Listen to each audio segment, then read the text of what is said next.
Hello, and thanks for joining us today. My name is Michelle Beck. I am a two-time, almost 10-year survivor of breast cancer. I'm the patient programs assistant at Breast Friends of Oregon. And when I have time, I write at a blog called I Never Liked Pink. And that's also where you can find me on social media. Before we get started with our fabulous guest today, I want to give a quick shout out to an organization that has fundraised for breast friends for the past year, the Fraternal Order of the Eagles.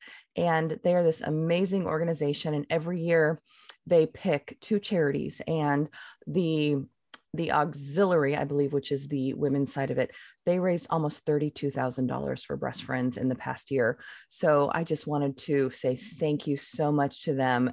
It has made such a difference in what we can do going forward, because as everyone knows, the past couple of years have been really challenging on our finances.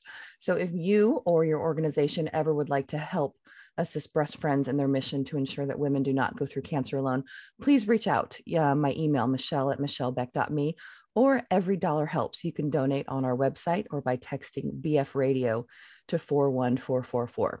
So let's get into it today. My guest today is Savio P. Clemente. He is a fellow podcaster, which is great because he's a pro, as you will see, but he is a certified wellness coach, #1 best-selling author, syndicated columnist, stage 3 cancer survivor, and founder of an organization called the Human Resolve. That is quite the resume, and we're going to dig into all of that today. So Savio, welcome. Michelle, thank you so much. I'm so excited about speaking with you today and to deliver as much value as I can. Well, I appreciate that. And, being the good podcaster, I've done my research and read your book and listened to some of your podcast episodes with one of my wonderful friends, Valerie David, the Pink Hulk. So listeners, if you have not checked out the Human Resolve podcast, please do that. And we'll talk more about that later. But Savio, before we dig into all the cancer stuff, tell us a little bit about yourself, your daily life. What do you do? So I'm a full-time coach. I'm a board-certified wellness coach. My niche is the cancer survivor community. I found that for me, that really lights me up when individuals have this preconceived notion that once you survive cancer, you're all good and you're one of the lucky ones. But there's a lot of residual trauma that happens and a lot of residual emotions that have never been unearthed that I walk individuals through the process with. Beyond that, I love to work out. So, when the gym started opening up post-COVID, I was one of the first ones to get there. I love to travel as well. I'm sort of doing a little bit of it, not as much as I would like to. I'm such a curious person that I love to read and engage and also just soak in as much information as possible. I love that. And in your bio, doesn't it say you want to go to space one day? I do. So I actually have been saving a little tiny nest egg. It's probably going to take me a long time to actually get there. But yes, I had fascinations and ruminations when I was really, really young about being an astronaut. I remember researching and saying, I have 20/20 vision. And then the Challenger explosion happened in 1986. And I was like, I don't really think I need to be doing this. I was a young, impressionable child. But yeah, I would absolutely love to do that one day if that's possible. I just think there's something mysterious about space that for a personality like mine, I would just get a kick out of it. Well, let's put that out there in the universe. So, Jeff and Richard, if you're out there listening, we've got a person right here who wants to go on your next missions. Yeah. So tell us how, because I know that your cancer journey actually changed your career and what your focus is in life. So tell us about your cancer diagnosis and what you went through, please. Sure. So it was July of 2014. Previous to that, I was taking a trip with a friend. We went to Paris, we went to London, we went to Amsterdam. And I noticed one or two nights that my bed was really soaked with a lot of sweat. And I'm like, okay, this is weird. I'm like, maybe it's just me, maybe something I ate, maybe it's just the atmosphere, the environment. Fast forward a couple of days later, I arrived back in the States. I just noticed my stomachs just started to get distended. And then I started having those consistent night sweats. And so I was just someone who 100% believed in medical science, but I just was someone who just rarely took aspirin. I didn't really take medications in general. But I would see a naturopath and who basically analyzed my blood work and would tell me what vitamins I need to take, what food diet, and those type of things. he looked at my blood work, and I saw him for a good 8-9 years in a row. And he's like, something's wrong here. He's like, I can pinpoint a few things, but I really think you need to advance further with this and see what's going on. So at the assistance of him, I ended up, performing a sonogram at a local facility. They wouldn't let me leave the office for about an hour and a half. And I was like, that's really strange. They finally came out and said to me, Savio, you need to have a relative come pick you up and take you to the hospital. I'm like, what are you talking about? I'm like, I have my car here. They're like, no, you need to have a relative come here and take you to the hospital. At that point, I was having some belabored breath as well, breathing.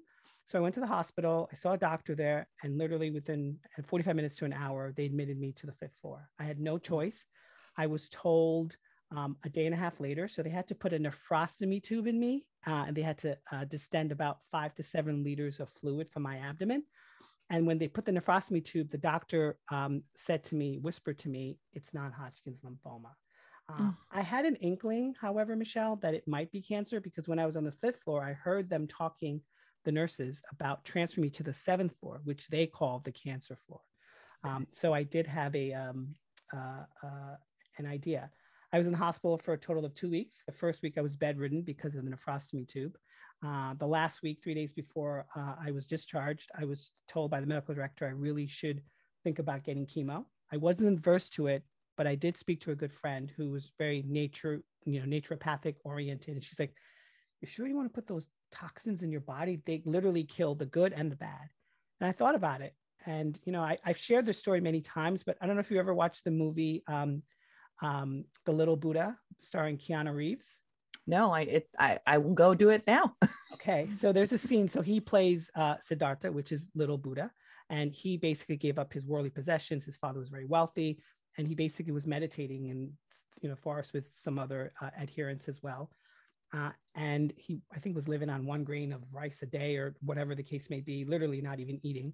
And he heard while he was meditating 2 individuals on a boat, and they were playing with an instrument. And one of the guys said, if you hold the string too loose, it won't play. And if you hold it too tight, it'll snap. And he's like, the way, it's the middle way, the middle path. And that literally, and I was like, oh my God, that's what I need to do. I'll do what I need to do conventionally, but I also want to do things alternatively. And that's what I did. So on my off cycle, so I had 6 rounds of chemo. Off cycles, I basically did a whole panoply of integrated modalities. I think personally that is the best way to do it. I'm a huge believer in modern medicine as well. And one of my catchphrases my entire adult life has always been better living through chemistry.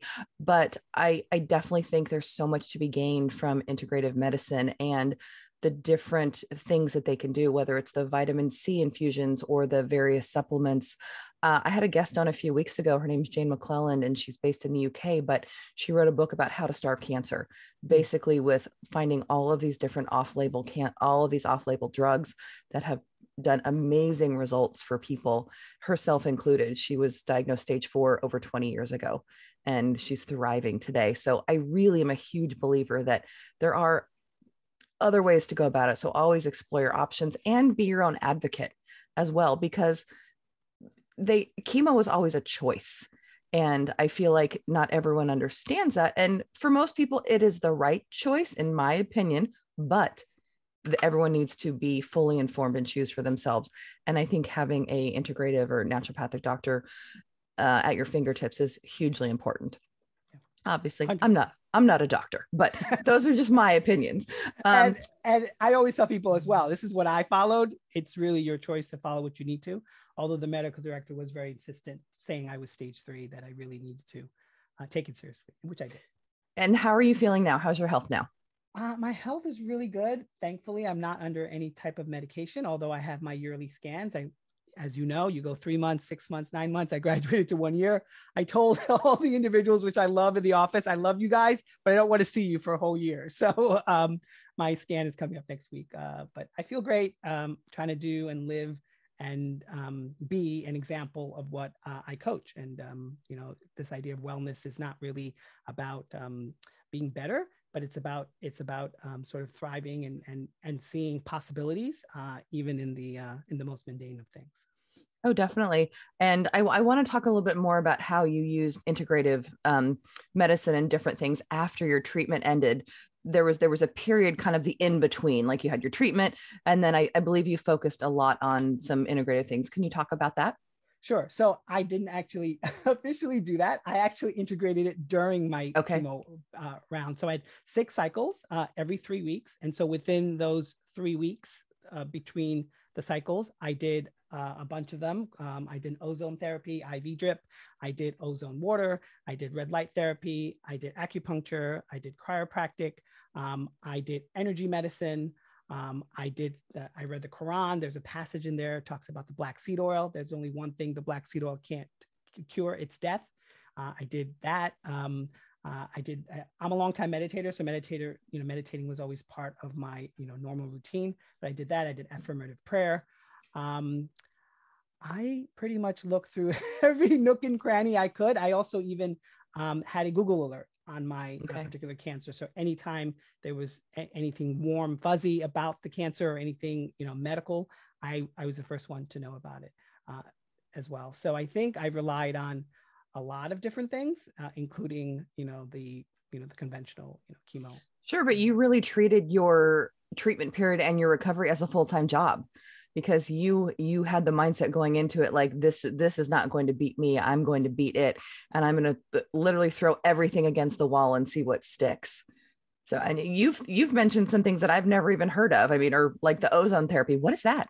Yeah. So basically I had an IV drip. So basically they take the regular saline, they infuse O3 gas, ozone gas into it. And then they put it into, my veins, and it's about a 45-minute to an hour. For me, I felt great. I had energy. I'm not saying that those things cured me or those things helped me, but I do think they staved off. So the only really negative thing I had happen was neuropathy and a little darkening of my, pigments. But other than that, of course, obviously the chemo took away my hair, and I kept the look. It works for you. Thank you. I appreciate it. And so I had that. And then I had a little small ozone generator that I ozonated my water. So I drank about like 8 to 10 glasses a day. I love that. That's definitely some new stuff that I will have to look into, because people definitely ask me, about the different integrative things. So I'm going to add those to my list. Now, professionally, you were not doing the wellness coaching before cancer. How did that change your mindset and what you wanted to do with ostensibly, I can't even get the word out, the rest of your life? Yeah. So my background is IT. I graduated computer science background, business administration background. I was good at what I was doing. I did, website development. I did, mobile development. But I wasn't really truly happy. I was very good at it, but I just wasn't really happy. And when cancer happened, I remember saying to myself, if I survive the 5 years, although as you know, it's not a guarantee, it's just a barometer, that I would do something with it. I didn't know what that was. When I would see life coaches, I would say to myself, how is this person a life coach? They can't even handle their own lives. But then I realized after going through the training and getting board certified that, there's a process. You could be a few steps ahead of someone. You don't have to have all the answers. And so after I hit the 5-year mark, there was some grumblings within me, like I wanted to explore. So I took a lot of classes. This is literally months before COVID first hit. And throughout the process of COVID, early on, I got my board certification. I was ICF certified, which means nothing to the layman, but in the coaching world, it's really a big deal. And then I really started my business, and I then became, subsequently a podcaster, became a syndicated columnist. I have a few interview series with Authority Magazine, Thrive Global, BuzzFeed. And then I also have the fortune and the goodwill to have interviewed select celebrities like Venus Williams, and to travel to different wellness events and cover them as well. That is fabulous. And it really, you hear that so many times from people, that cancer has led them to reevaluate what they want to do with their lives. For me, it definitely has done the same. I was a professional executive assistant, chief level, in the past, and working with boards and companies going public and this and that. And it was a 24/7 job. And then I became a stay-at-home mom. But when my son was getting ready to go back to school, I'm like, I need to do something else. And then my second cancer diagnosis hit, and I was like, let me figure out what I really want to do, because I know that I can do something with this.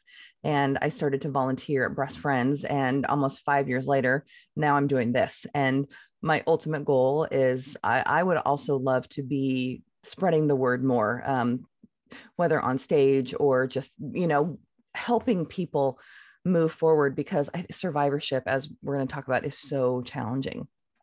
But I do want to kind of dig into your book, and it has a lengthy title, but it is very worth it. It is I Survived Cancer, and here is how I did it. 35 cancer survivors share their journey. And I listened to it on Audible, and I really had to listen to it multiple times because there were so many spot on points, and I'm going to read these because I don't want to miss them.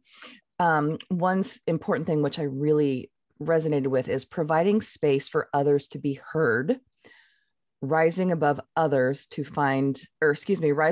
find a higher self, bartering, which I really thought was fascinating, the sharing of your own innate gifts and talents with others. And so everyone is helping each other. But my favorite thing was, true transformation is not through wishful thinking, but willful action. And I literally just was like, boom, mind blown. So let's talk about that for a couple minutes.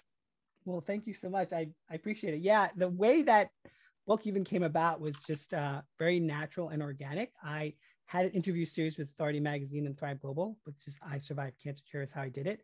I pitched the idea as someone who coaches cancer survivors in general to my editor. And he's like, that's interesting. Let's try it. He thought of the simple title, I Survived Cancer, here is how I did it. And then we got flooded, literally over 250 contributions and individuals. And then he's like, I know what you're seeing from social media wise, like the extent and engagement, but you don't understand what's happening on the back end from what I see. This has to be a book, Savio. I'm like, what? He's like, it has to be a book. So I chose 35 cancer survivors. It was supposed to be 25, but I wanted to add another 10. And then I told my own story. It launched at the end of February of this year. Literally within 24 hours, it became a bestseller. And to me, it wasn't, we all want book sales in the author world, but really to me, it was about the impact.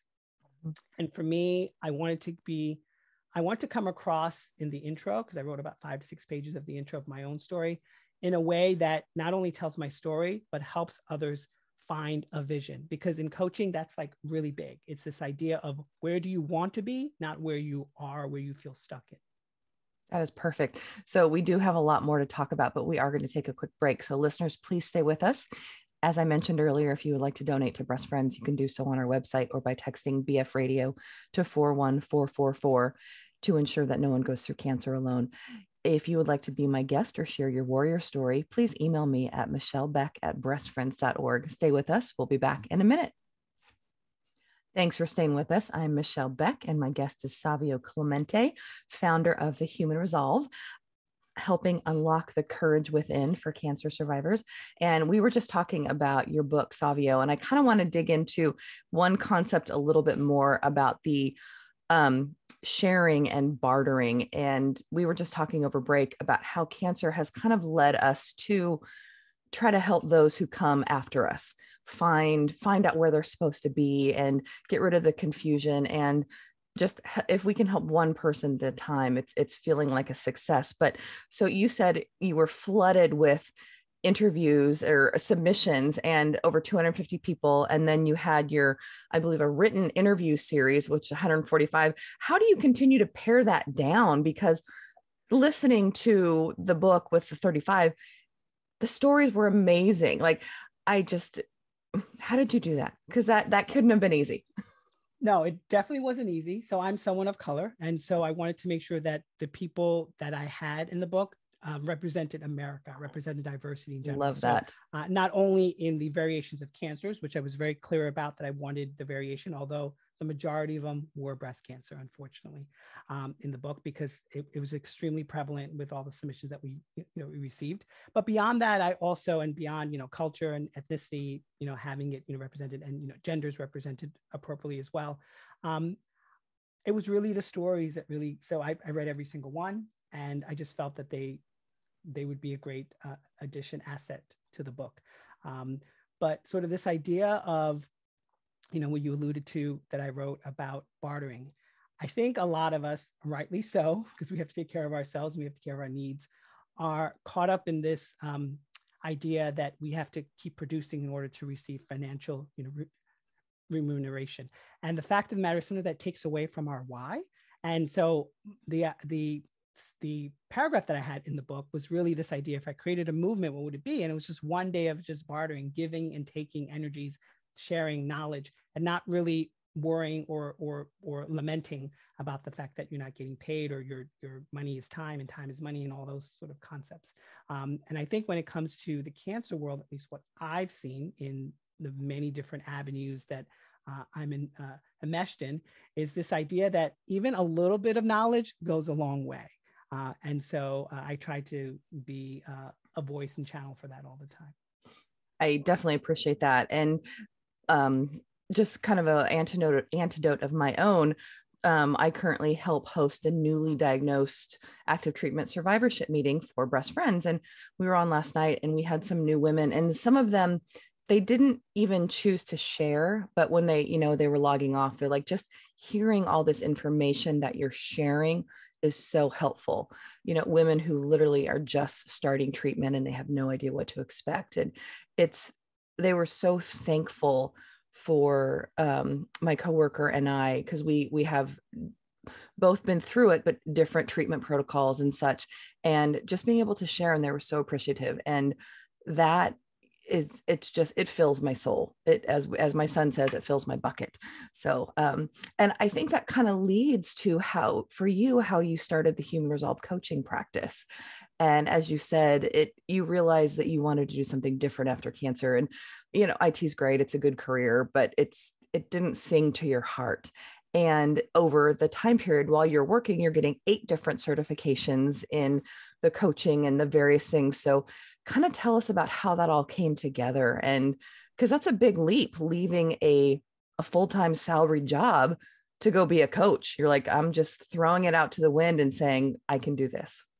Yeah. I think, and you could probably resonate, and a lot of your listeners can resonate, when you have cancer, you're never really told you're cured. You're just told there's no evidence of disease, that you're in remission. These are all fantastic things and wonderful things. But I've found that the thread line has always been that individuals, they were lucky and they don't want to screw it up a second time. So I said, well, I am in remission, but it could always come back. It could always be a different outcome, a much worse outcome. What do I need to do that? And so I gave 100% of what I did when I was focused on my cancer recovery as well. And I wanted to just make sure that I was not betraying myself in a way, that what I knew from a higher self perspective, and that's kind of the same viewpoint and the same consciousness I used. I saw Savio, the physical Savio, as being sick and dying with cancer, but I also saw the greater Savio. So I separated self, the one who is really creative, the one who's like really spiritual, the one who's like emotionally in tune with his energies.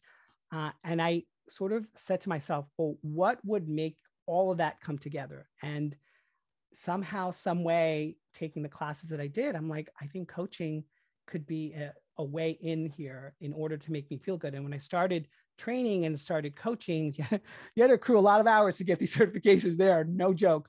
I realized I have a natural affinity to active listening, to showing empathy, and to just being a really consistent and strong container.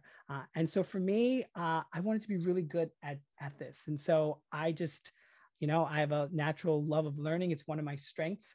And so I have a curiosity factor as well. And so I just got one after the other. Then I realized, I think I was on the certification train, as they call it. I started getting all these certifications, and I'm like, you need to stop.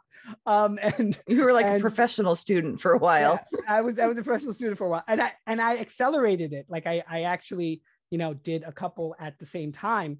But the leap of faith was just that. It was an actual leap of faith. But I said, I didn't really have much to lose. I mean, I almost lost my life. So I said, what can really happen? Yeah, I could lose money. Yeah, I could lose time. But it felt right. It felt right within my bones. And because I'm a meditator, it also felt right when I was meditating, thinking about the opportunities in the process. Now, just because those were lofty goals doesn't mean it's always going to manifest. There's hard work. There's disappointment. There's, you have to go and pitch yourself out there. I've always been great at behind the scenes, but when you're a coach and you're doing the work, you have to be front facing. And I had to learn some of those skills and had to get over myself. I had to really dig deep and actually come past my own barriers and my own inhibitions and my own for lack of a better word, trauma. Well, you have definitely done that. And I know one of the things you talk about in your practice with your clients is resiliency, because in life, it seems like whether it's cancer or another trauma, there's always something that's going to just try to bring us down, and trying to find those resiliency skills are so important. How did you figure that out, and how do you coach that? Yeah, for me, I think it's that line you mentioned that I had in the book, that it's this idea of it's not done in the realm of wishful thinking, but in the world of willful action. This idea that you have to tap into or be as grounded as possible in furthering yourself. And so I think the thing that starts, so obviously we all know the basic definition of resiliency: bounce back, this idea to get up, keep going. But I found that resiliency is not really only about that. It's really about figuring out what are your actual barriers within you, and actually labeling them and taking note of them, so that you can transcend or transmute those things. And so they involve things like, okay, my sleep is really bad. Well, what can I do to accelerate or to make that happy medium with myself? Whereas, yeah, I like to sleep at 1 o'clock in the morning. Okay, I'll sleep at 10, right? And so that will give you the extra to have the energy in order to get some of these things done. I think another thing that was really prevalent, so that was actually my third interview series with Authority Magazine and Thrive Global, this idea of resiliency. That got over 300 responses. It's this idea that resiliency is not something that someone has or doesn't have. It's something that needs to be cultivated. So it's a learned and shared thing. And most of the time, we also garner resiliency through community, or through mirroring, or through seeing how other people tackle life, and how other people approach things that are really difficult and hard. That makes sense. And you kind of mentioned something earlier that, and it seems like you were going to, but about treating your body as a stranger. And you had talked about separating yourself into two Savios. And that's kind of like, okay, this one over there is a stranger that I need to evaluate, and kind of dig into that a little bit for me, please. Yeah, so these are some concepts in my coaching. So I'm an embodied coach as well. I use the body as a resource. So people call it semantics, which is, like the body. People call it, sort of very different ways, but really it's about ferreting what's happening. And so, in my studies and my trainings, there's this sort of concept of the head, heart, and gut. I call it the three brains. And there's some evidentiary evidence and written, material that they have a consciousness. They speak, to you. And so the gut is really sort of the seat of courage, and sort of this idea that you need to sort of, move forward. And when I think back of when I was diagnosed in 2014, I was going through a business endeavor with 3 other individuals. It was a side business. And it ended really badly, Michelle. And I didn't know how. I didn't have the courage to confront it. I didn't have the courage to say what I was feeling and sensing. And I'm not saying that was the only reason I got cancer, but I think it accelerated the negativity within me. And so a large part of sort of this work is really figuring out what are those like hidden things that you don't really want to speak about or don't want to see, that can help you really open the door to possibilities. And I love what you say about the gut. And it just brings up that old adage, like I had a gut feeling. And it really does make sense, the head, your heart, and your gut, because those are all such important centers. It's like logic, emotion, and then that feeling of, what is right or wrong. And I used to be the same way. I would avoid confrontation at all costs. And now I'm like, life is too short. No is a complete sentence. You need to say what you want when you want, or else you're never going to get it. Yeah. And I think that's something I love, the whole 3 brains aspect. But you also talk about something else, the 7 energy centers, which I'm sure you knew before this from your meditation practice, but talk about that a little bit, please. Yeah. So, it sort of dovetails beautifully with this idea of treating your body as a stranger, because I think all of us are caught up in a very subjective way of looking at things. Like, this is happening to me, but rather we should maybe step back a little bit and look at it objectively. And so treating your body as a stranger really comes from this concept that Margaret Mead did when she was an anthropologist. She would go in and record and assimilate. She wouldn't tell, she wouldn't yell, she would just record, and she would just observe, and she would just honor the process. And so for me, this 7 energy centers, is people call chakras. If you're in the yoga system, you know this as well, but it really breaks down to this idea of the mental, the emotional, the vibrational. Astral is really like dreams. spiritual, obviously soul, which is really complex because how do you even define the soul? It's something that we all know, those of us with strong faith in whatever disciplines know that exist. And so it's really, with my coaching, it's really sort of this idea of let's dig deeper and ask some really powerful questions within that area and see if it's like almost like a piano, a melody. You have to hit the different keys in order to create a symphony. And those energy centers actually vibrate. They actually have a presence of some sort. They have a consciousness of some sort. And so the idea is really not to get too woo-woo or complex in it, but to really ferret out what is actually happening so that you can get to that vision or that goal. Because people have a misconception of coaching and therapy. Coaching is really, therapy is fantastic. It's great, but mostly deals with trauma or things, of the past. And coaching is really about the present and to where you want to go. And so this idea of using the three brains, the head, heart, and gut, and the 7 energy centers is really about allowing people to have the reservoir, have those assets within them in order to come and figure out their own questions. I always tell people all the time, I, as a coach, will never, no matter how many degrees I have, I will never be an expert on you. You will always be an expert on yourself. However, I am someone who's been through, and I am someone who's a little further ahead in the knowledge base that I have. Now, in talking about all of the things that you work on as a coach, the 3 brains and 7 energy centers, do you have your clients work on journaling at all? Because that is a lot of information to try to break down. And I would think that would be a good way to really kind of keep track of everything. Yeah, 100%. So I really work the way individuals work. Some people are very visual. They really love all these things. And some people are just more of like, okay, let me just sit with that one raindrop of wisdom that I just got today. But of course, there's, journal exercise. I have a 3-month program. We meet every week. I've created chart. I've created Gantt charts for individuals because one of them was very process oriented and wanted this. That so would really make my head explode. It really depends upon what their needs and wants are, but I'm really here to facilitate the integration. All of this is all about integration. I don't want to be a crutch for someone, so that's why I always leave my programs 3 months. Some people in the coaching world have 6, 9. More power to you. For me, I want to just help you get to where you need to go, and then if there's more work that needs to be done, of course. But I'm not here to be anyone's crutch. So one thing you do talk about is telling your clients to move beyond a feeling of autopilot and to really take charge of their life. What does that mean? Yeah, it really goes well with this conversation we're having. This idea of, it's called automaticity. We're just on automatic. We think, we feel, we breathe. We do these things on a repetitious basis. Most of us say we want change, but change is really difficult to process. And so really this idea of sort of coming into own and seeing, well, what are the patterns that are keeping me stuck here? And how can I really shake things up that won't be too dramatic, but it will be beneficial for my life? I love that. That is awesome. Now, and we also want to talk about taking open-mindedness and knowing your why. How do you encourage clients to find their why? I think finding your why is really difficult because it goes along with this idea of finding your purpose. And sometimes people can live way into their 90s and not even know what their purpose is. They could be hardworking individuals, but they just had the fear, or they had the hesitation, or they just didn't have, the grit or the resilience to keep going.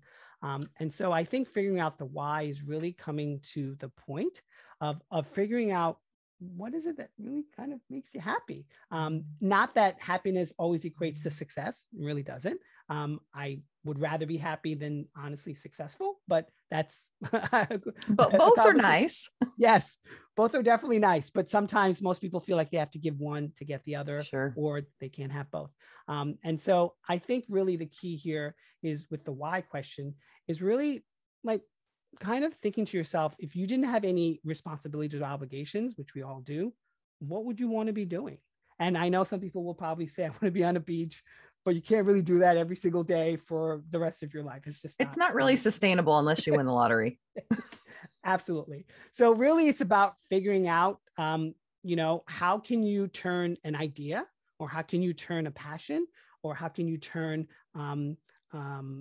something lofty as a business or a corporation? How can you turn that into something that manifests in the real physical material world? And that takes work and that takes time as well. Do you start off your coach, your 3-month long session with finding your why, or do you talk about the brains and the healing centers? No, I really go into the discovery call. Literally, the first session is really what I do, and you could get a snippet. I have a podcast, and I coach people 30 minutes for 30 minutes. My coaching sessions are always an hour, but really, I go where the client goes. I'm just really there. I'm sort of curious to sort of know and see what's bubbling up for them, what's happening within them.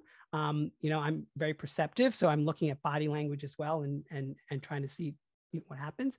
And then most of the time, we see in coaching, you always have to have a topic of some sort. Otherwise, it's just a conversation.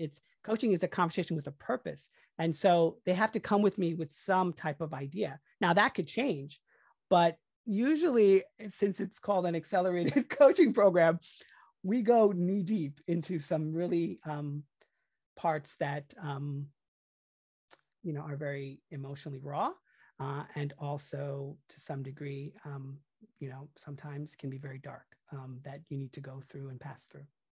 Understood. So we do have more to talk about, listeners. We're going to take another quick break. If you or a loved one need our services, please go to breastfriends.org and check out patient programs to see what we can do for you, or our events tab, or the calendar, because we have lots of exciting things coming up. So stay with us. We'll be back soon. Thanks for staying with us. I'm Michelle Beck. My guest is Savio Clemente, podcaster, author, wellness coach, stage 3 cancer survivor, and so many more. We're talking today about his practice, his book. And one of the phrases that you use, Savio, is stop living in your head. What does that mean? Because that's kind of where all of our voices are. So how do we do that? Yeah, it's really a hard one, because I cop to it. I definitely was living in my head for the majority of my life, still kind of do, although I'm definitely more conscious and more aware. It's really about using what I call the 3 brains. It's about this idea of, like, see it as an elevator, right? We're always on top with the head, and see that elevator going down, and this is like a body scan you can do. You can breathe into the different body parts and then see yourself as that, and see yourself moving down to the heart and then to the gut, and seeing like separation between the two. See that if you could just focus your energies, your attention, your mind, your thoughts on just the heart, see if anything bubbles up, even if it's an image or a sound or nothing. Maybe there's something there. And really the key is to really figure out for yourself, who is the driver of your life? Is it just the head, or is it these other anatomical parts of you that still have some bit of wisdom or some bit of knowledge to share? And any of you obviously who are familiar with a yoga practice, you should know about breathing into other body parts, or even various, I have a myofascial therapist. She's like, breathe here, breathe there. And it really is amazing what you can find out about your body by just focusing and taking the time to, okay, I'm going to do, as you mentioned, a full body scan using my head, but kind of just focusing on the other parts. And it's amazing what you can find out of yourself during that time. And let's talk a little bit more about being present and for and with yourself, because I think those might be a little bit of a couple different concepts right there. Yeah, being present is a hard concept for everyone, because this idea of being present is what they call the infinite now, right? And so I found in my work, and also what I do with my own self, this idea of breathing really, really helps you. This being conscious of breath rather than taking it for granted. This idea of that the present itself is the only thing that's real right now, because the past existed in the past and the future has not manifested yet. So why worry? Now, of course, with human beings, I worry all the time as well. But this idea of being present really is being comfortable with yourself. And I think so many of us are not. I mean, I live in the suburbs of New York. I lived in the city for many years, and people take themselves out and go out by themselves all the time. But in the suburbs where I live, rarely do I see that. But I still, keep that ritual, because I think when you get disconnected with yourself, you end up imagining or hoping for things, and you end up having stressors, drama, trauma, all come into your life. And so the key really here is to be really fully aware of what you're thinking, what you're feeling, and what you're sensing in the moment. And this sounds all easy, but it's not. And I understand. But I think the first step is to acknowledge, and then maybe some other things can come as a result of it. I can definitely appreciate that. As I mentioned to you on break, I'm actually going away for 2 days tomorrow by myself because I need it. I need that time to really focus on me, to focus on my writing, to sleep, and just to kind of reconnect with myself. I have an 11-year-old son. I have my husband, dogs, a busy life, and I don't always get that. And I know I've noticed recently that I'm at the point where I really need it. So I'm trying to appreciate my own now. And as you were talking before, like about the days that matter, yesterday is past, tomorrow is, you never know what's going to happen. I have a Dalai Lama quote on my wall that was given to me from another cancer survivor. And essentially, it's really, today is the only day that matters, because today is the day that we can work with. And I have a lot of anxiety, so I struggle with that because the future of, is unknown. And so that's one thing that I've been working on for a long time, trying to get better at it.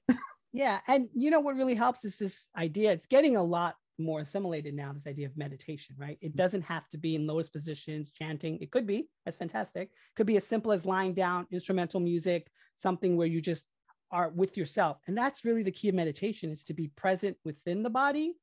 And yeah, some people have insights and great, fascinations of things sort of propping up. Great, fantastic. But the key is really to be okay with your physical body in that moment, in this idea of thinking about nothingness, so that you can be fully enmeshed in the world, larger than ourselves.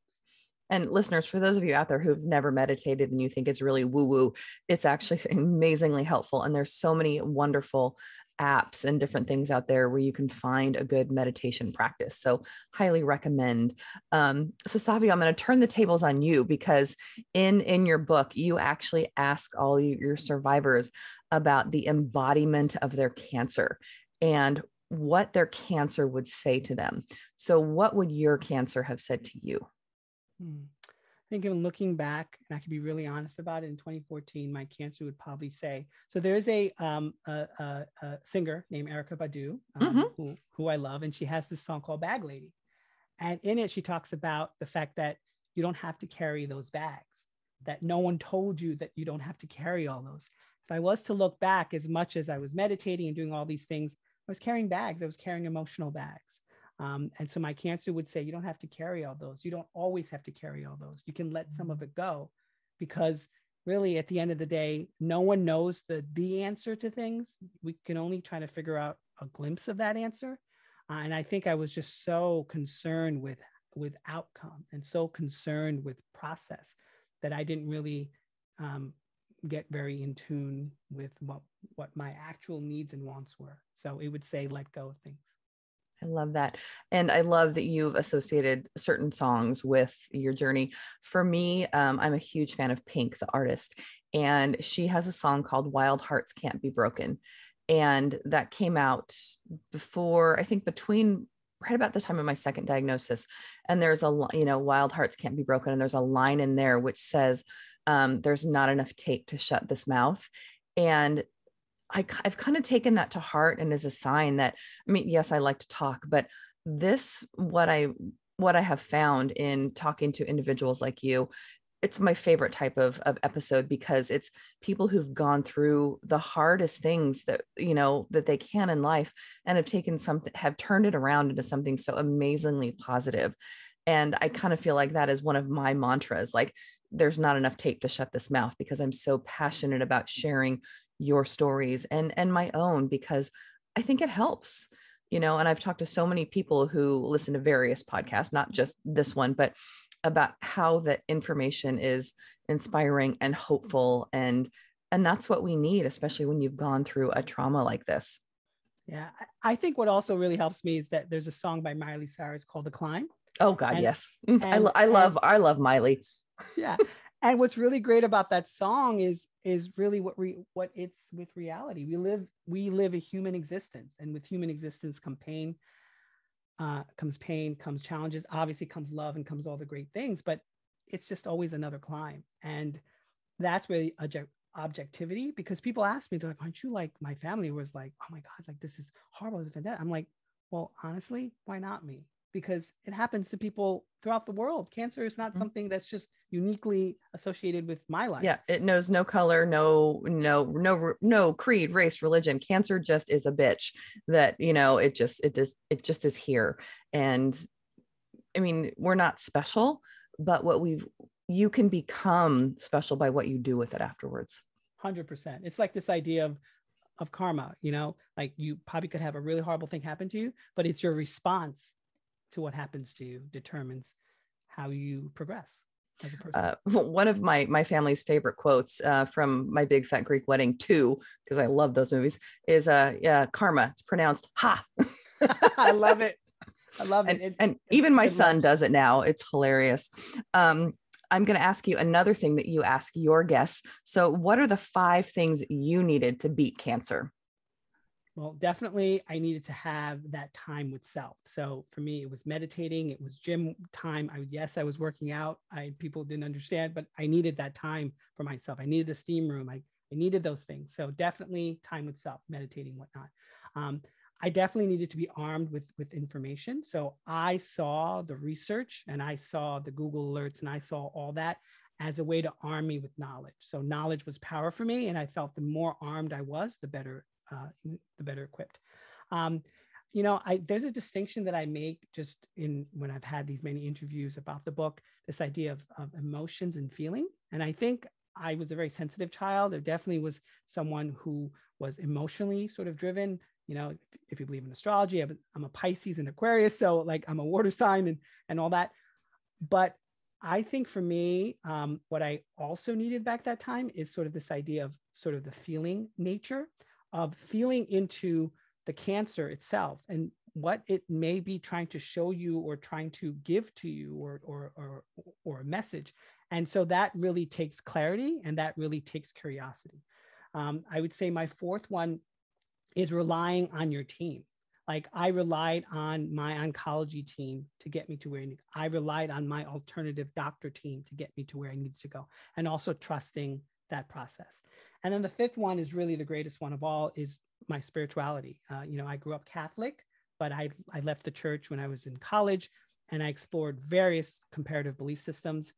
And for me, I consider myself a very spiritual person, taking all truths as one and figuring out for myself that this is what was given to me. This is the deck that was, this was the card in the deck that was handed to me. And so what am I going to do about it? And for me, I was very poised in the notion or the idea that for me, this is there to teach me and show me something. And I know that's a very controversial thing. For me, that was what it was. And I took it and ran with it. Well, in your book, you say that at the time you knew when you were diagnosed that cancer came into your life for a reason, and it was a mystery. But obviously, what it looks like from the outside is this is where it was supposed to lead you. Yeah. And that's what I firmly believe. And everyone has their own answers to it. I have to be really respectful too, because I interviewed so many people with colon cancer, ovarian cancer, breast cancer, obviously, prostate cancer, throat cancer. I had blood cancer. And even though sometimes I felt fine, I don't know what scans will say because it's a blood cancer. But a lot of the people, I had a lot of respect and a lot of empathy and a lot of sympathy and a lot of caring and grace. Some people lost body parts. They literally lost body parts. I mean, there's an individual named Rob Paulson. He's a voice actor, for Hollywood. He did like Pinky and the Brain, Animaniacs. He lost most of his throat. And his doctors say, Rob, we think we could help you and quote unquote cure you, but we're going to first have to kill you in order to do it. And literally he went through months and months of it, but he's still working. He's still doing what he needs to do. But at the end of the day, I have many respect because, cancer, like you said, is a bitch and it will destroy anything it sees. I think the key there is to acknowledge it and define it and to let it settle within the bones and for you to try to move forward with it as best as possible. I love that. And that is the best way to end it. And unfortunately, we are out of time and we could talk for hours. Savio, thank you so much for being here today. Listeners, you can find out more information at thehumanresolve.com and isurvivecancer.co and on social media at The Human Resolve. So Savio, thank you. Thank you so much, Michelle. Really appreciate it. Yes, listeners, if you or a loved one need our services, please go to breastfriends.org. You can find our show on many platforms, the Voice America Health and Wellness channel, Breast Friends YouTube channel, or wherever you find your podcasts. You can make a donation on our website or by texting BF Radio to 41444. We will be back next week. And remember, until then, we rise by lifting each other.